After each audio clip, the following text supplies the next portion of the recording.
Hi, my name is Veronica, and today I want to talk about the books that I read in January. The first book that I read in January is The Lies We Steal by Monty J, which is the first book in the Hollow Boys series. This follows Alistair and Briar. Briar is a girl from the wrong side of the tracks that ends up getting into this prestigious school in Ponderosa Springs, and it's really weird because it's very hard to get into the school, and a lot of people are kind of suspicious as to how she made it. There are four guys that are like notorious in this town, and they're called the Hollow Boys. So that's Alistair and three of his other friends. And pretty early on in the story, you learn that one of the guys, his girlfriend, died of mysterious causes, and it was ruled as a suicide, but they all know that that's not the case, so they're trying to figure out what happened and catch the people that were involved in it.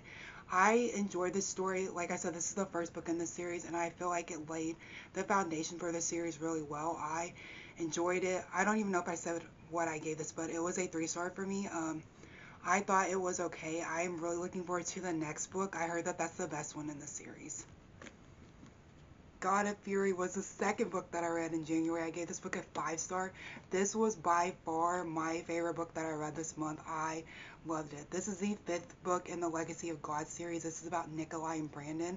This was my first romance, and I don't think I'll ever be the same. I thoroughly enjoy this. I really loved, getting the opportunity to be in their heads and see them as characters from their own perspective.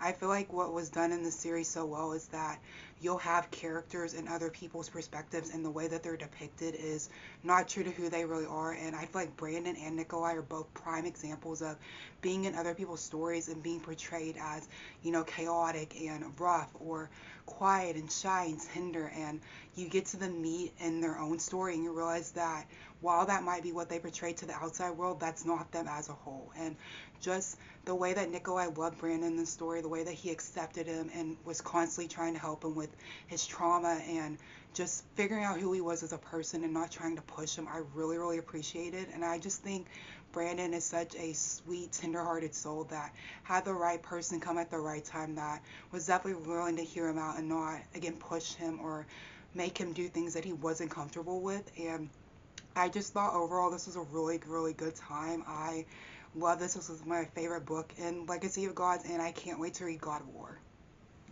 Next, I finally picked up Sinners Anonymous, which is the first book in the Sinners Anonymous series. I gave this a 3.5. This is about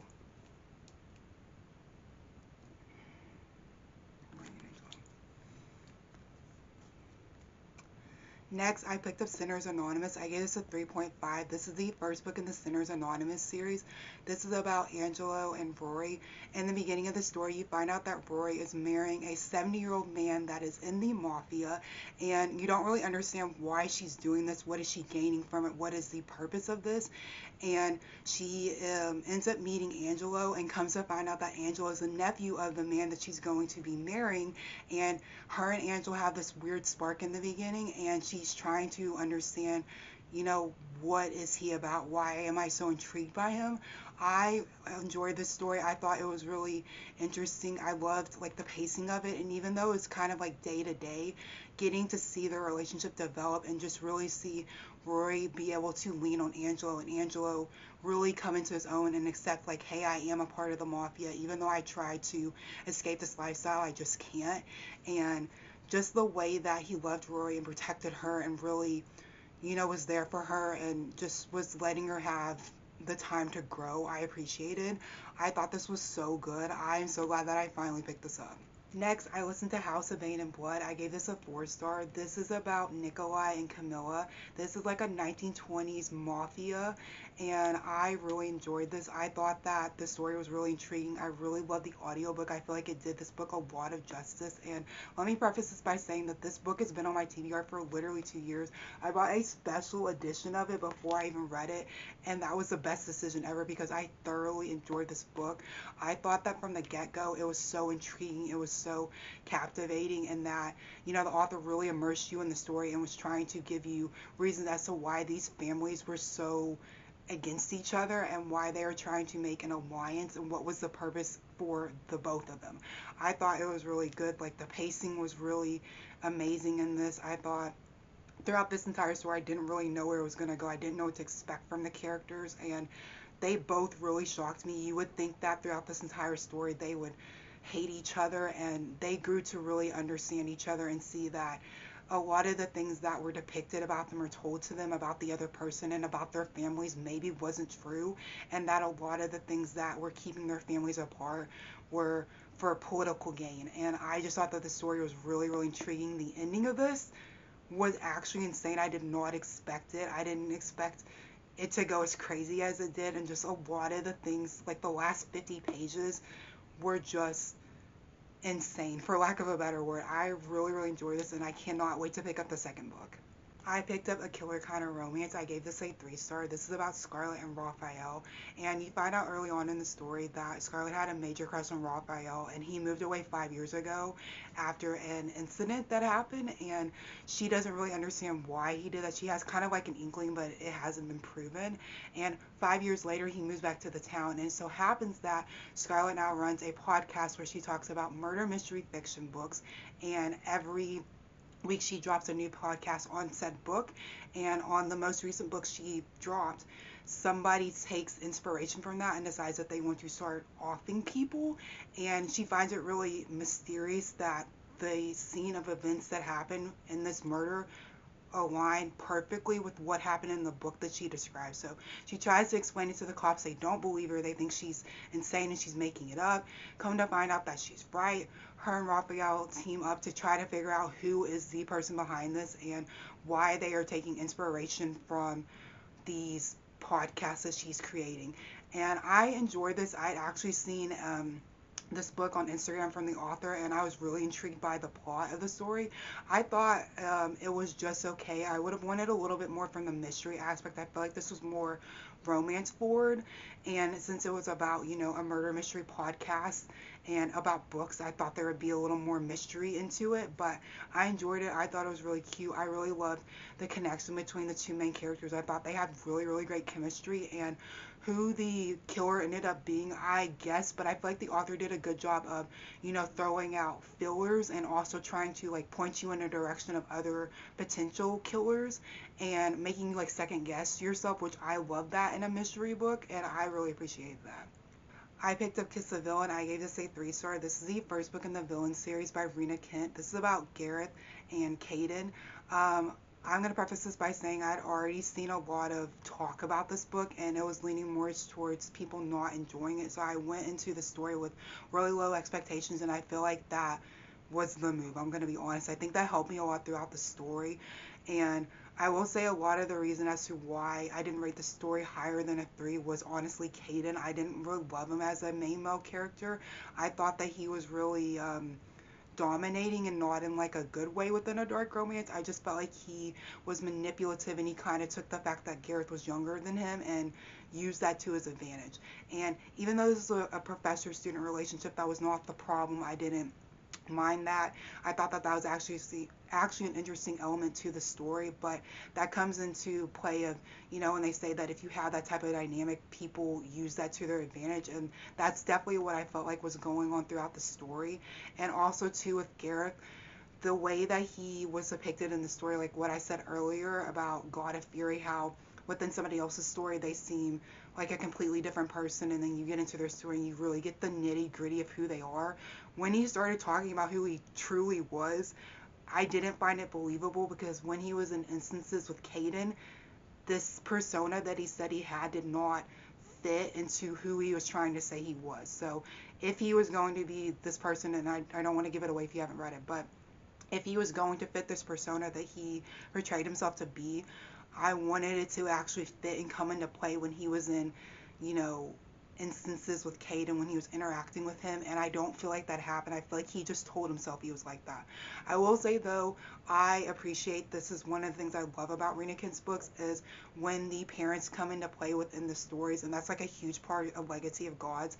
And you know, they're kind of in the story just a little bit, but I love that. I feel like her, you know, having the parents involved just makes it more enjoyable and realistic, and really just getting to see them interact with their children and, you know, talking to them about things that are going on in their life. I feel like it's just so fascinating, and I can't wait for the second book in this series. I feel like it's going to be so amazing. I am so excited for that book.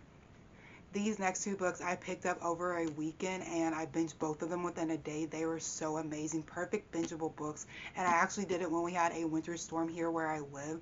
And where I live, this is not common, so this was the perfect time to like hunker down with a good book. These just made the cut. First was a Wolf King, which I gave a 3.5. I just been seeing so many things about this book on TikTok and literally everywhere. And so I just said I'm finally going to pick it up, and I'm glad I did. I read this so fast. It was just so, intriguing and easy to read, quick, short chapters. And even though I feel like the plot, um, kind of stayed central to a certain location for a long period of time, I was still intrigued in it. I really, really loved the characters in here, and I thought that they had a good dynamic. And basically, what the story is about is Aurora is a princess of a kingdom, and she's set to marry a guy for political gain. Her father is essentially kind of like forcing her into this marriage, and she's always been trying to seek his approval, so she goes along with it. She ends up getting kidnapped by a wolf of one of the pens that they have. It's basically like they have these cage fights with wolves, and the guy ends up breaking out and kidnapping her and is using her basically as a pawn in order to get something important back from this kingdom. And so she ends up getting kidnapped, like I said, and they go to where these wolves live, and she kind of starts learning more about them and starts to kind of realize maybe what I've been told about them might or might not be true. I might have been being sheltered, I might have been being manipulated. I don't really understand if all these things that I've been told about them and about their people and their society is real. She starts to form a connection with one of them, and there's this other mysterious wolf that you're trying to get to know that doesn't have a lot of screen time, but he's really intriguing. And from what I know about the Night Prince, he gets a little more screen time and he's everybody's favorite. I really enjoyed this. I feel like again, it was just a good, easy fantasy to read. I was able to fly through it pretty easily, and I loved it. I can't wait to pick up The Night Prince. The second book that I picked up within that weekend was Bad Bishop by L.J. Shin. I gave this a 4.5. This is another book that I'd seen all over Book Talk, and I will just say that the reason that I initially put this book up was because the author put this cover on her page, and I just thought that it was amazing. Sorry for the glare. I thought that was so intriguing. That's what initially made me pick it up, and then I just didn't see any negative reviews on this, and that was true.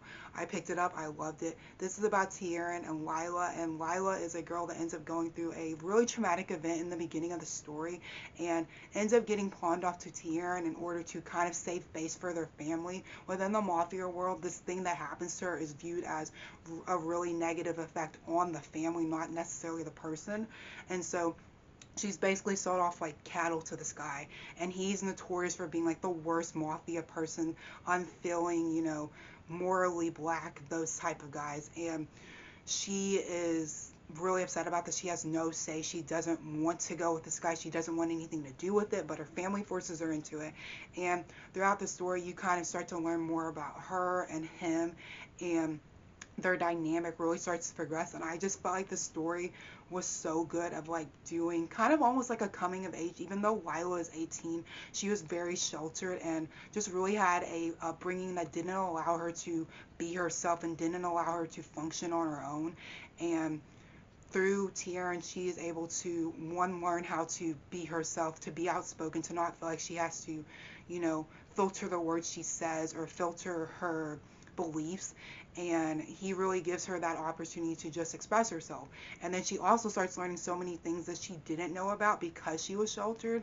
And I feel like this really helped her with the coming of age aspect of, just really coming into her own and understanding who she is as a person outside of her family and outside of being, this entity to them that they own and that, they can control. And I feel like Tierin throughout the story also had a really great character arc. He really loves Lila, and he really comes to, understand her and just be there for her and defend her in the best way that a dark romance man can. And I just loved him. I thought he was great. I thought he was funny. I thought he was just the ideal mafia man. I know that sounds kind of crazy, but he is the guy that you would look to if you want like a good mafia man. I feel like he's so good about that, and I thoroughly loved him. Literally, I'll just even say like the prologue or like the first chapter of this book, if you read it, what happens, I was cackling and I was also a little bit thrown off, but he was just so nonchalant about what happened, and I feel like that was really his attitude throughout the entire story unless it came to Lila, which I love. I, again, really enjoy this. I cannot wait for Twisted Pawn. That, who the characters are about, I literally am like, this is gonna be so good. And then I saw that she's gonna have, I think it's gonna be 7 books in this series, and me just having an idea of like who the characters might be is just making me so excited for the next books. Next, I picked up Heartless Beloved, which is on my 26 books that I want to read in 2026. I gave this a 3.5. This is about Zai and Alexandra. Zai is a gang member from the North Shore, and Alexandra is a rich girl from like the right side of the tracks.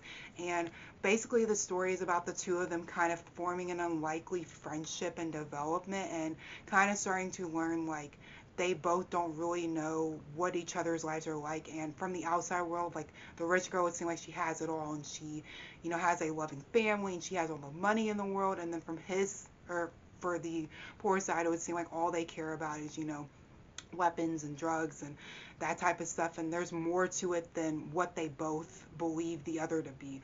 I thought that this was okay. I didn't really love this as much as everybody else did. I don't know if maybe Loa King is just not for me, or maybe if it's too dark. I read Beautiful Fiend at the end of the last year, and I didn't love that nearly as much as like Legacy of Gods or anything like that. Mainly that one was because I didn't really like Caden, but within the story, I just didn't really love their dynamic. I didn't really love them together. I felt like it was really interesting, and I love that, the main male, or the main female character, got the opportunity to explore some kinks that she was interested in, and that the male main character was not, shaming her for that or anything. But their dynamic, and like a lot of the situations that were going on throughout, it was easy to spot, what would be the plot twist, and who was involved and stuff, and like why you were doing particular things, and what was going to be the third act conflict.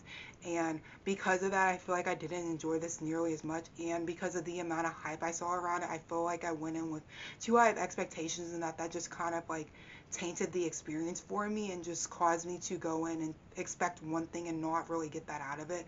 So I don't think I'll continue the series. I have no idea if I'm going to do Silver Falls. I've heard that that one's really, really good, and I know Loving the Tormentor came out at the end of last year, so I don't know if I'll continue with anything else by Loa King. But yeah, like I said, this was on my 26 books in 2026. The last book that I picked up in January was Sinners Condemned. This is about Penny and Rafe. This is the first book in the duet about the two of them. Penny is a girl who essentially had to grow up like as a thief and trying to find ways to like get by.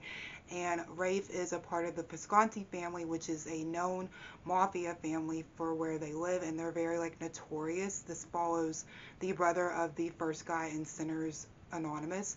I I liked this book. I thought it was okay. Again, I feel like because this was so heavily talked about, I went in with really, really high expectations and expected so much more than what was in this book. I feel like there wasn't a lot of plot and not a ton went on until kind of like the end of the story. I feel like the second book is really going to pick up and have more to it.